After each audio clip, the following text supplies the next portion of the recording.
las campañas y las iniciativas han llegado hasta ahí y además han trabajado desde ahí, y eso tiene un pequeño efecto un poco perverso, porque es que al final parece que la sexualidad se centra ahí, que casualmente, por casualidad, resulta que es una de las prácticas de riesgo más importantes, ¿no? Entonces está muy bien como decir, bueno, ¿qué hemos hecho con esto, ¿no? ¿Qué es lo que nos ha preocupado realmente de nuestros y nuestras jóvenes? El tema de las carencias, pues por ejemplo, la enseñanza reglada pues ha estado, como he dicho antes, ligada preferentemente a aspectos reproductivos, ¿no? Y muy genitalizados, etc.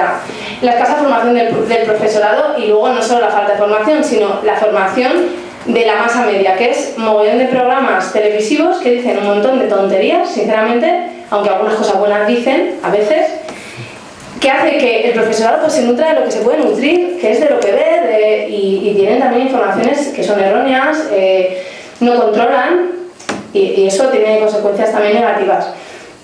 Luego, lo que he dicho antes respecto a la influencia ideológica y política, ¿no? en cómo se puede desarrollar desde ayuntamientos, desde comunidades autónomas la educación. En el tema de la enseñanza no reglada no hay planes, no hay ningún tipo de objetivo respecto a la educación sexual. Las familias no disponen ni han disponido de información, de criterios, de contenidos y de herramientas para enfrentar algo que le pasa a todas las familias del mundo, que sus hijos y sus hijas tienen sexualidad. Tienen, desde que nacen, ¿vale? Entonces la tienen que gestionar un poco así, ayudarles a hacerlo.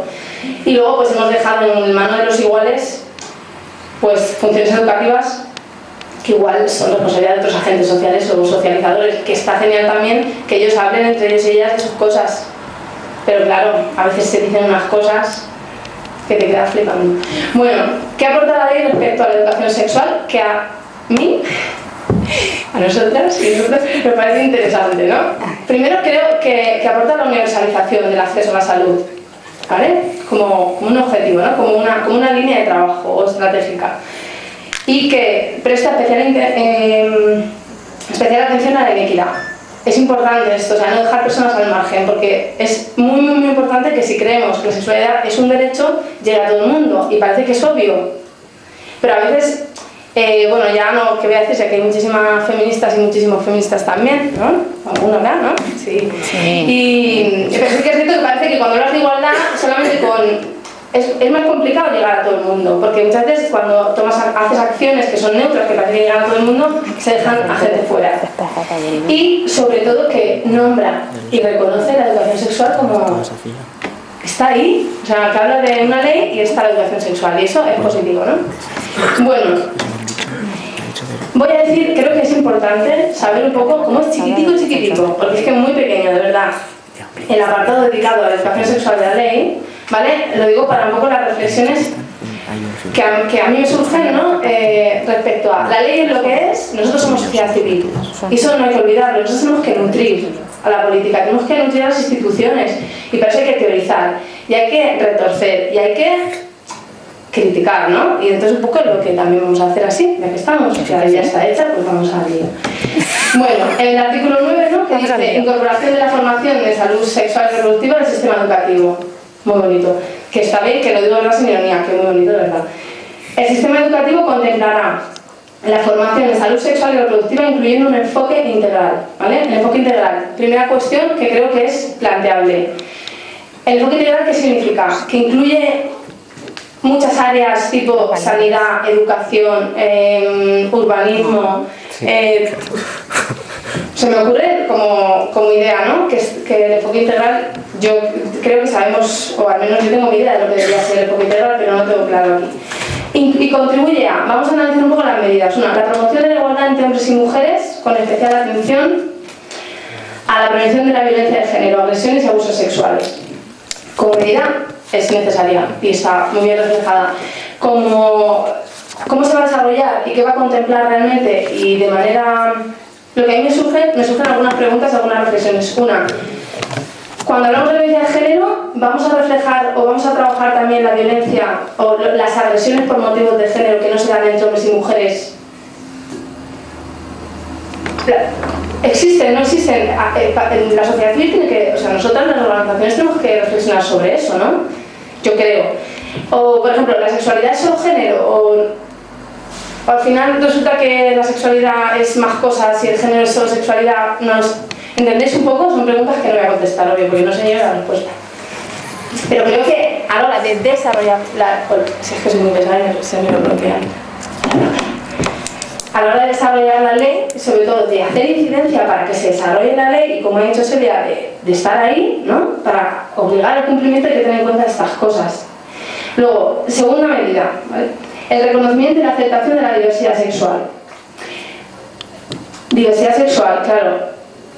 Es que yo no tengo claro si vamos a saber muy bien qué significa diversidad sexual, porque diversidad sexual, ¿qué es? ¿Diversidad significa que yo puedo manifestar mi deseo hacia quien quiera? ¿O significa también que yo me vivo como mujer o hombre como me dé la gana?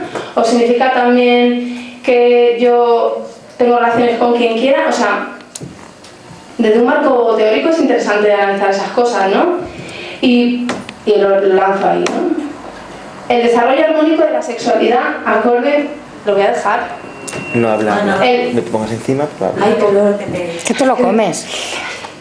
Bueno, el desarrollo armónico de la sexualidad acorde con la personalidad de los jóvenes. Esta a mí me gusta, o sea, me gusta, pero me hace un poco de gracia, porque claro, el desarrollo armónico de la sexualidad acorde con la personalidad de los jóvenes, ¿qué significa? Que los jóvenes tienen una personalidad única, que se puede... Yo creo que me estoy agobiando, ¿no? Claro. ¿A que se oye bien? Vale. Claro, está bien, o sea, quiero decir... El desarrollo armónico de la sexualidad acorde con la personalidad de los jóvenes, si lo pensamos bien, tiene un análisis complicado, porque es como, es muy bonito, pero no tengo claro en la práctica cómo se puede llevar a cabo este tipo de cosas, porque consideramos que cada joven tiene un desarrollo propio, que hay que tener atención a ese desarrollo, o damos por hecho que hay una identidad juvenil, que podemos crear contenidos homogéneos, etcétera, ¿no? Y acciones homogéneas. Por ejemplo, me planteo, y luego se me ocurren cosas súper prácticas. ¿Qué pasa si a un profesor o una profesora le llega a una niña de 14 años que manifiesta una disforia de género, ¿no? Y entonces, ¿cómo le vamos a contribuir a que se desarrolle armónicamente su sexualidad, ¿no? La vamos a conocer, vamos a saber detectarlo, vamos a ser... No, se me ocurren como cosas... El tercer y cuarto punto, que es el que donde quería hacer, la prevención de ITES y... Bueno, que está más largo, ¿no? Pero habla un poco incluye en tercer y cuarto la prevención de enfermedades e infecciones de transmisión sexual y embarazos no planificados. Que así también es una cuestión interesante lo de no planificados, porque hay embarazos no planificados que igual no hay que evitar, porque son deseados. Que supongo que ese debate ha tenido que estar segurísimo, ¿no? Y además lo hemos vivido. Pero fijaos una cosa, a mí me parece significativo de cómo vivimos la educación sexual y la sexualidad, que de 5 medidas, aquí también hay en otras partes de la ley donde hace referencia a lo educativo, pero yo me centro en esto. 2 de ellas utilizan la palabra prevención.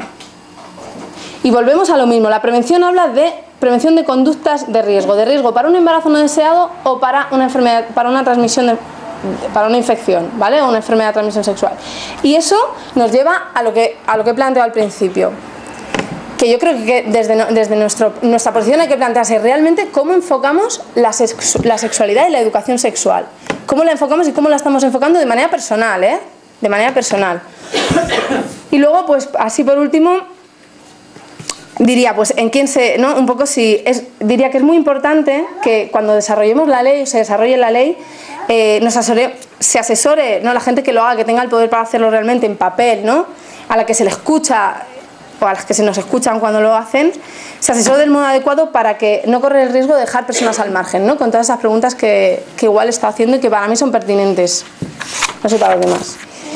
Y luego, el artículo 10, que son las actividades formativas, ¿vale? Los poderes públicos apoyarán a la comunidad educativa en la realización de actividades formativas relacionadas con la educación sexual, la prevención de infecciones de transmisión sexual y de embarazos no planificados, facilitando información adecuada a padres y madres. Un poco, la educación sexual, ¿la prevención no es educación sexual o es? ¿Está dentro o es que es un apartado especial? ¿Vale?